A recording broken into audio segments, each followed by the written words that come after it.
Hello, this is Anthony. Let's walk and talk. So I am in Mexico City in this massive park. It's beautiful. This is one of those huge parks like in some of the major cities where you find they have like the zoo is here and the auditorium and some of those different types of offerings in a larger city. It's nice because it allows that connection with nature kind of outside of the hustle and bustle of all of the things that occur in a major city. For instance, in a lot of the other cities I've been in, there've been a lot of small parks, but even in those small parks, it's been difficult even to sometimes put together a video, because what happens is you discover pretty quickly that the noise of the traffic is all around you. And this park happens to be so large that it's pretty quiet compared to the rest of the parks and city around. So today, what are we going to talk about? Today we're going to talk about the purpose of spiritual practices and why it's so important. You see, I think some people think that excuse me, that our ancestors put together spiritual practices to help us to become closer to Creator, and that is true. That is an aspect of a spiritual practice.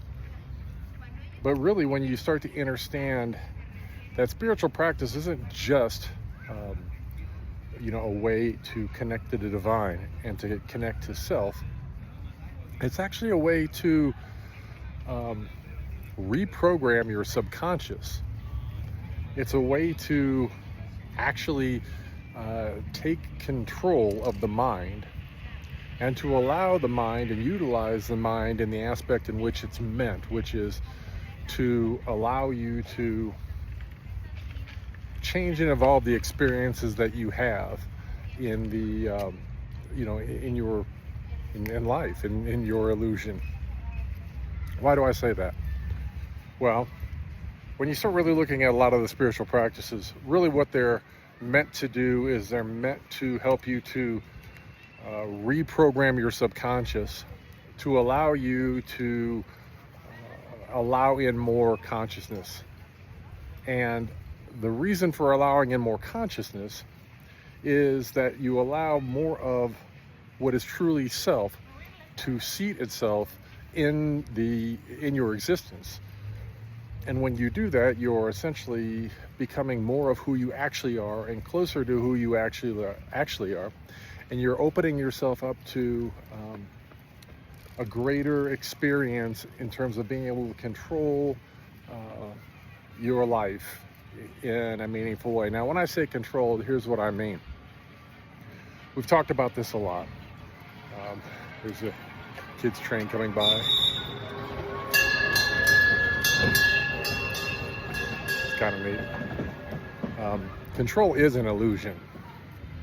So when I use the word control, I don't mean controlling your environment and controlling all the happenings around you.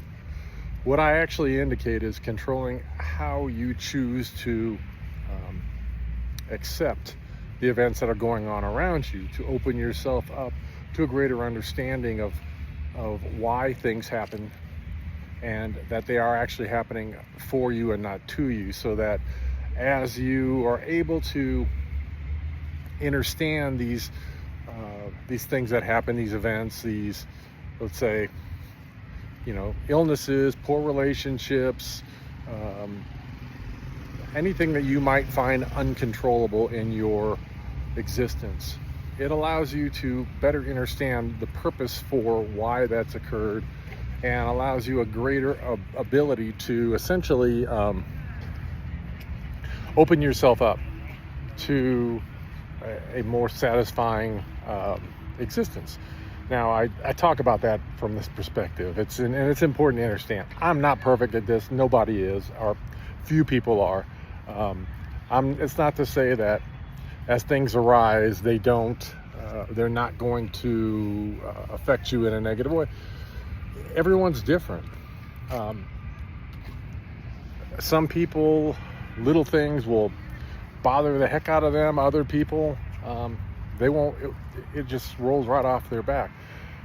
And, some people will say, well, that's just the way they're born, but usually it's not the way they were born. It's kind of how they began their existence, how they were raised, what they were taught, the ideals and the values that they were taught as a child, and in some cases how they view their existence.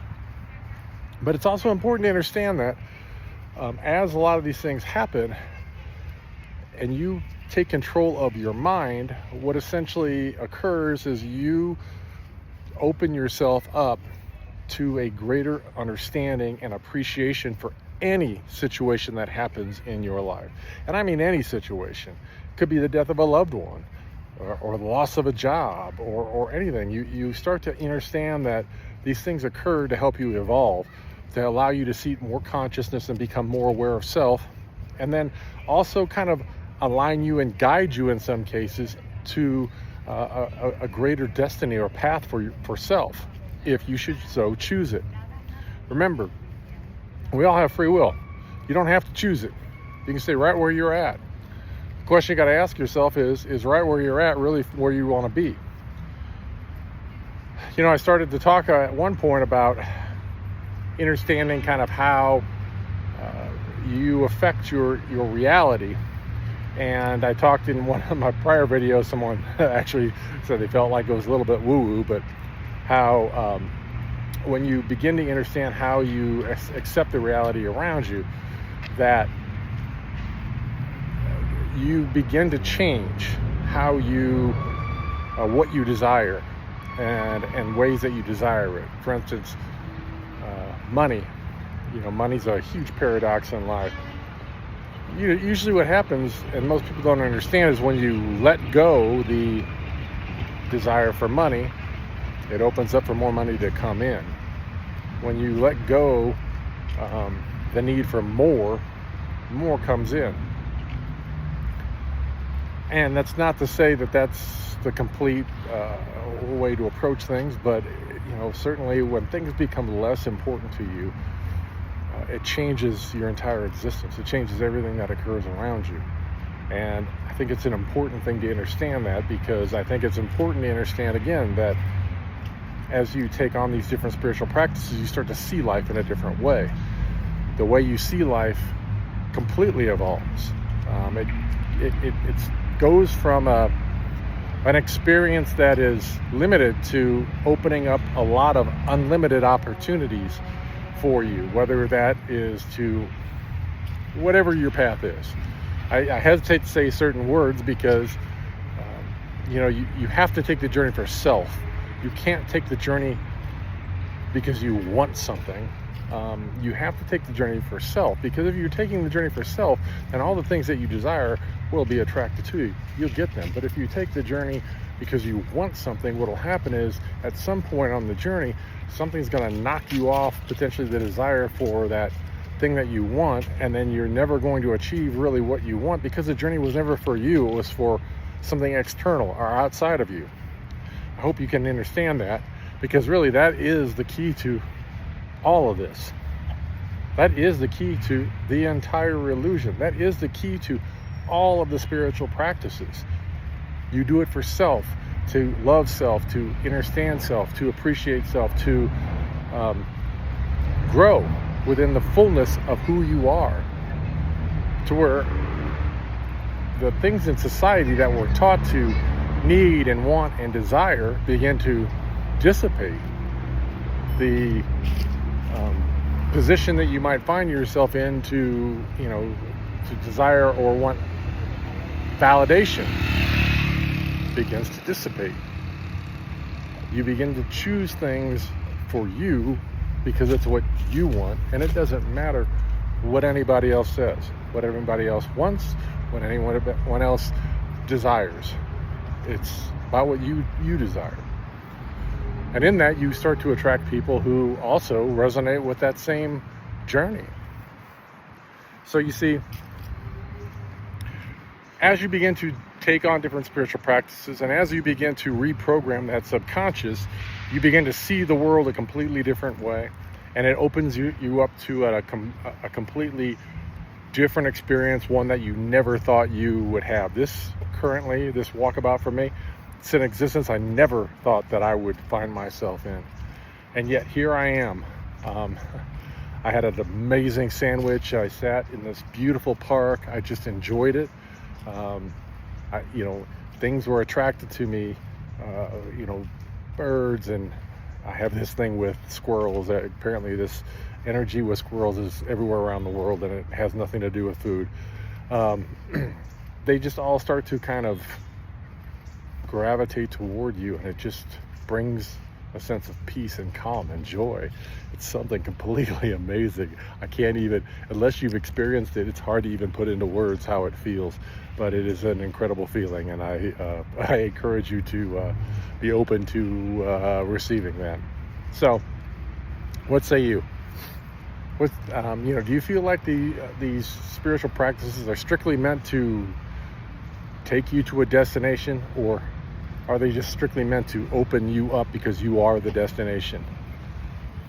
As always, if this is content you enjoy, please like, share, and subscribe.